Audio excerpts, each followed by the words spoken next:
If Michelin came to Richmond, are there restaurants that would be highlighted by these critics, in your opinion? Absolutely.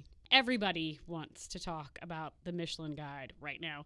Our good friend Carrie Pfeiffer over at Axios wrote a nice article if you want to get a little bit more in depth on why Virginia is not included in what has recently been released as the American South.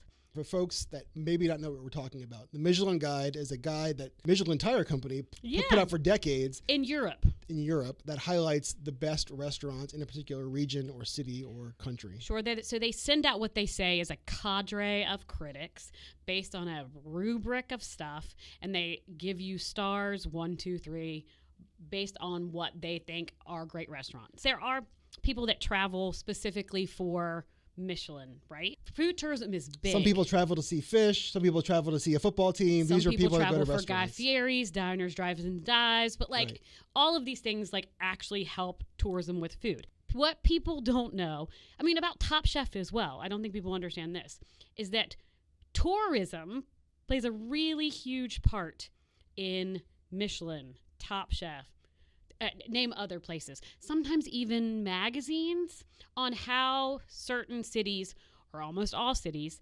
get those get those accolades. Right. Virginia was given the opportunity to pay $360,000 over a certain amount of years, 3, to be part of the Michelin Guide, which means they would send out their cadre of critics to see whether or not certain places in the state of Virginia were good enough to have Michelin stars. And except with one exception, because the Inn at Little Washington does have Michelin stars. Sure. And they're in the state of Virginia. Because they're included in the Washington, D.C. region, even though they're a couple hours away? I believe that's the case. You'd have to ask for the D.C. cadre of critics to understand why that's the case. Because I don't know they're obviously very good, and I think they should be considered, but I'm not really sure why that's the case. Okay. So the controversy or lack thereof is what? So what we need to start off with is it is a payment-based system. We're not going to say it's pay-to-play because they still send out critics. Right. But someone exchanges money before Michelin goes anywhere first. We need to get that out there. Okay. And second, I don't think that it has anything to do with the quality of our restaurants in Virginia that we don't have the Michelin Guide. I think that if we can add recognition to our good restaurants for any reason, and I'm really against pay for play, this, but I like the idea of having people come try us, because then our name, our Richmond, our Fredericksburg, our Virginia Beach name goes further. Mm-hmm. And if the Michelin Guide is the place to do it, and it can be done somewhat objectively by having people come, then I'd like that to happen. If Michelin came to Richmond, in your opinion, are there restaurants that would be highlighted by these critics, in your opinion? Absolutely. Do you care to share some names that pop into your brain? I think we have innumerable amounts of restaurants that could be considered for the Bib Gourmand, which is not a star. It's the level that is great value, good food, all of those things, which is wonderful. I think we have several restaurants that could fit into the 1 star.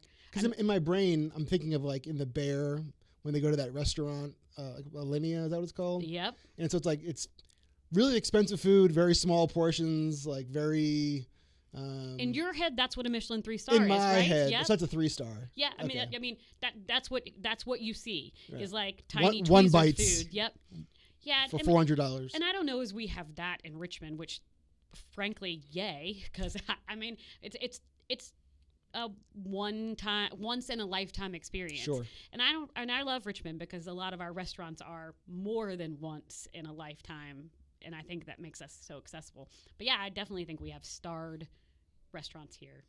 Maybe after the podcast drops, you'll put a list on your Instagram, because a list of who would get stars. You're not naming any right now, but well, I respect that, because you're going to leave someone off and then you'll hear from them. Yeah, and then they'll yell at me, and and I can't even think of all the restaurants in all those areas, but I will say we have them. And if the Michelin Guide wasn't so interested in taking money, I believe they could come see and snack on our delicious food. What do you think? Is there anything else you want to cover on the Michelin star front? No, I think we've exhausted that horse. That turnip is dry.